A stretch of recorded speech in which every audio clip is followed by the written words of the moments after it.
everyone, I welcome all of you to my YouTube channel. I hope you guys are doing fine. So in this video I will show you how to run a CI job in a particular private runner. In my previous video I showed you how to install private runner on Linux and Mac. So if you did not watch the previous video, I would recommend you to go and watch the video and come back to this one, so it will be very easy for you to understand. So today we will run the automated job on our private runner that we have configured before after we commit to master branch. So in this video I have also added some troubleshooting session as well. So this troubleshooting session was pretty much intentional. This is because I wanted to show you, if you have faced these kinds of issues, how you could resolve them. Let's get started. So we are in Gitlab tutorial repository, and in this repository I have only one file, which is readme.md, and right now I'm on master branch. So I'm creating a hidden file which is .gitlab.ci.yaml. Remember, YAML, and this gitlab.yaml file should be in the root of your project. Just to recap, in the previous video we have configured our private runner as a Docker executor, therefore I'm using the image. So first of all we're gonna write image, and our image is going to be Alpine latest image. If you are interested for a Ubuntu image or a Docker image or anything else, you could actually pull that image as well. The reason I'm using Alpine image is because this is the smallest image. I think it's around 5 MB. So it's going to be really fast when you pull the image. So stages actually will have 3 stages. So one stage will be build, the other one is going to be test, and the last one is going to be deploy. So we are talking about 3 stages here. Actually it's not required to write stages, but I just wanted to show you. In the later video actually I will show you how you could actually skip writing stages, the way I have written in line number 3 to 6. So I have also included before script and after script. These 2 keywords are very important in GitLab YAML file. So before the script actually going to be executed, before executing a job, so in this case build step 1, for example, before it executes build step 1 job, it would run before the script, so meaning that it will execute the shell command. Just to recap, before the script will be executed before each job, and after the script will be executed after a job is completed. So let's say if a job times out or a job has been cancelled, then the after the script commands do not execute. So build step 1 is a job. In build step 1 job, stage is a keyword that is actually used to define which stage a job runs in. So jobs in the same stage can execute in parallel. In build step 1, script keyword is used to specify a shell script for the runner to execute. In this example, I'm running just one simple shell command, echo command. If you want to run multiple commands, you could also do so. So let us write another job, and this job is called test step 1. You could actually name anything. So this job is going to be part of test stage, as you can see on the screen. And in this case, we are writing echo from the build step 1 in this script section. Note that I have actually had one single space before echo. This doesn't really matter. If you know how to write YAML, then it should be fine. You could actually write 4 spaces, you could write 1 space, you could write 2 or 3 spaces, doesn't really matter, as long as you maintain the order for the rest of the items in the list. So in the deploy job, we're gonna chain deploy job to deploy stage as well, and we're gonna write script, and in this script section we are going to write a very simple echo command. In the upcoming videos I will show you also how to validate the YAML. So in this video I unfortunately didn't include that, since this video is going to be really long if I included that, so therefore I intentionally skipped that part. So in the deploy section we have just written a single echo command, and that is it. So more or less we have written 3 stages, and in each stage we have one single job. But remember, we did not actually tell anything to our gitlab.yaml file where to actually run the job, because our intention is to run the job on a private runner that we have configured before. And here we are not going to run our job in a shared runner, because if you are going to run in a shared runner, you are going to be charged. So now I'm going to show you how you can run a particular job on a particular private runner, or run all the jobs on a single private runner. Since we have configured only one private runner, in my case my local computer, so therefore I'm going to run all the jobs on my local computer. But in the YAML file I will also show you actually how you could run different jobs on multiple private runner. In here we are going to learn how to use tag to run jobs on a particular runner. And I think I did not mention before why tags are used. Tags are used to select a specific runner from the list of all runners that are available for the project. So in our project we have only one tags available. So in this demo I'm going to show you 2 different ways. So let's say we want to run build step job 1 on a particular machine. So we are going to use that particular tag. So in this case we have the tag Mac. So we want to run build step 1 job on Mac private runner. So on Mac runner basically. So build step 2, let's say if you want to run on another private runner. So in this case you can use, instead of Mac, you can use Linux or something else. Same goes to deploy. So if you have another runner available, in my case I have only one runner available, therefore I have to run all the jobs on the same runner. It's also good to mention in the tags, if you, let's say if you put Linux with Mac, so it means that this particular job is going to be executed on 2 different machines. I hope you understand the concept. This is very basic. So if you do not, let us know in the video comment section, so we'll try to help you out. So our YAML file is ready, so I think we are ready to push to our remote repository. So let us actually add it to our staging area. So git.gitlab ci.yaml, and then we're gonna add also readme.md file, so that we can commit our changes to our upstream repository. Excellent. We have pushed our changes to our GitLab repository, and once we click here you can see what changes were actually made on that particular commit. So here the problem, if you have noticed, the pipeline did not run. As I said earlier in the video, this was intentional, just to create a scenario and to show you how we could fix that. So let us identify the issue first of all, and then we'll try to solve it. So first of all, we're gonna look at GitLab ci.yaml file. So our YAML file content is absolutely fine. There is nothing wrong. Actually, the problem is with the naming convention of the file. So here .gitlab-ci.yaml actually should not be YAML, it should be instead YAML, otherwise GitLab doesn't recognize it. So what we have to do is that we need to rename the file. So therefore we run the move command.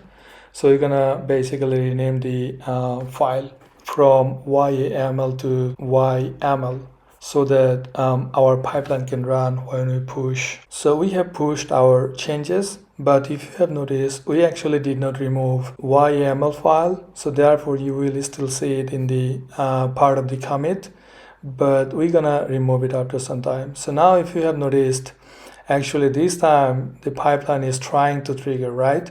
So but it's actually failing again. So the reason actually is failing, if you read the error message carefully, it says that is the Docker daemon running.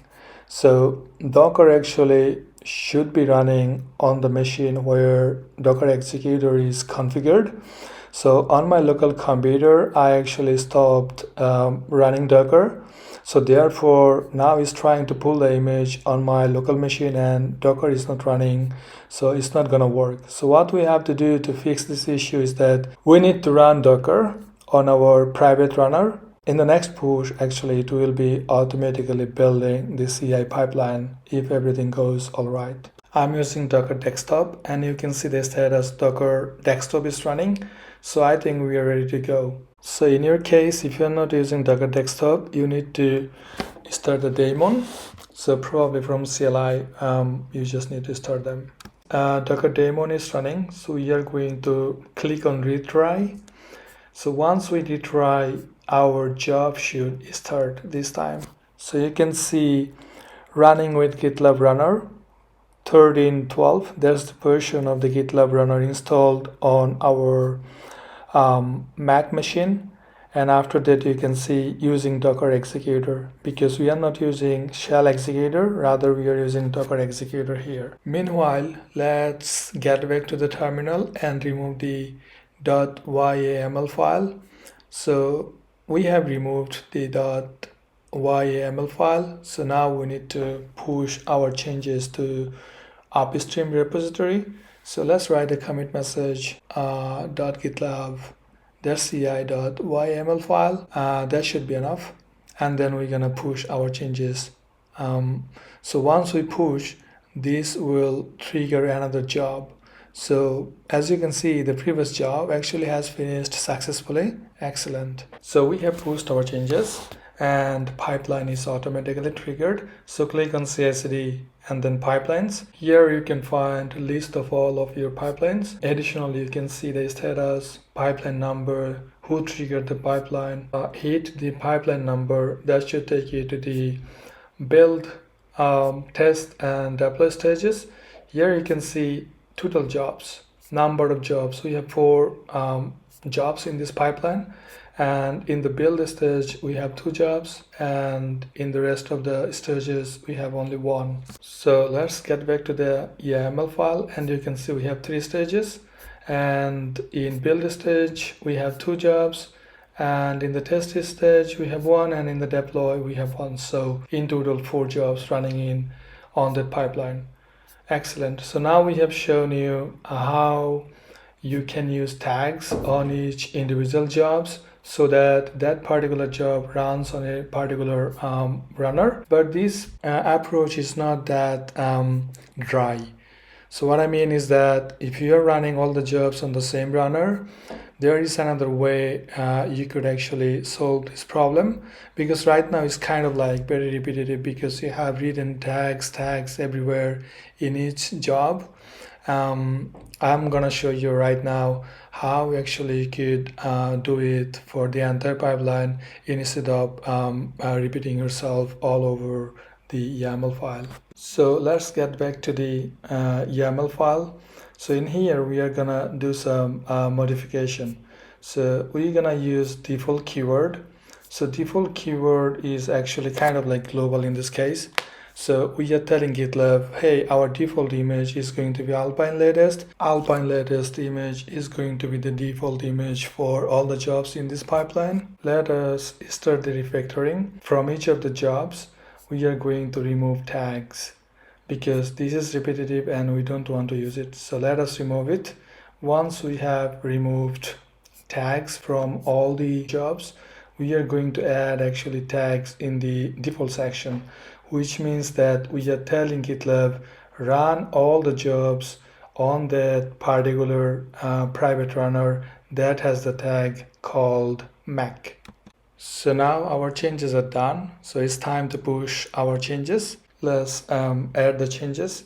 So git add -u will add the files that have been updated, and then we're gonna write the commit message. Let's write a message like use default or something like so, which is pretty relevant to our changes. And then we're gonna push. So once we push, on push, the event should trigger the CI pipeline.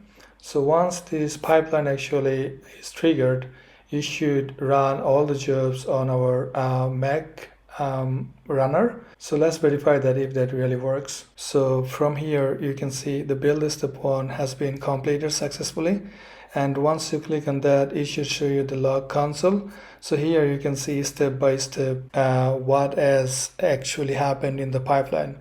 So what is being actually instructed in the Gitlab, the YAML file, it is actually shown in the console output. So here you can see every details that is being actually instructed in the GitLab YAML file. So if you click on a particular job, you can see detailed information about the output or error logs. So in the build stage we have 2 jobs, in the test stage we have only 1, and deploy we had 1 more. So here you can see the status of each job in each stage, and here also you can see the execution time. So for each job how much time it has taken. So this is kind of like really good to have an overview which job is actually more time consuming or taking more time to finish. So let us understand a bit more about the console output and also build step 1 that you can see on the right hand side. So the first line actually gives you the information about the runner version. So if we run git runner this version, we can see 13.12.0 with the revision of 7a something. So you can see it on the first line. We have the exact version. Git revision, you can see that as well. So GitLab runner was configured as a Docker executor. That's what you can see on line number 4. And in the YAML file, we are using Alpine latest image. That's what you can see as well. So here Git has initialized our Git repository. So we talked about before script and after script just a while ago in this video. So let us walk through and understand what this actually means in practice. So if you look at here, it actually has executed the echo command I am from before script, and after that it has executed the main script.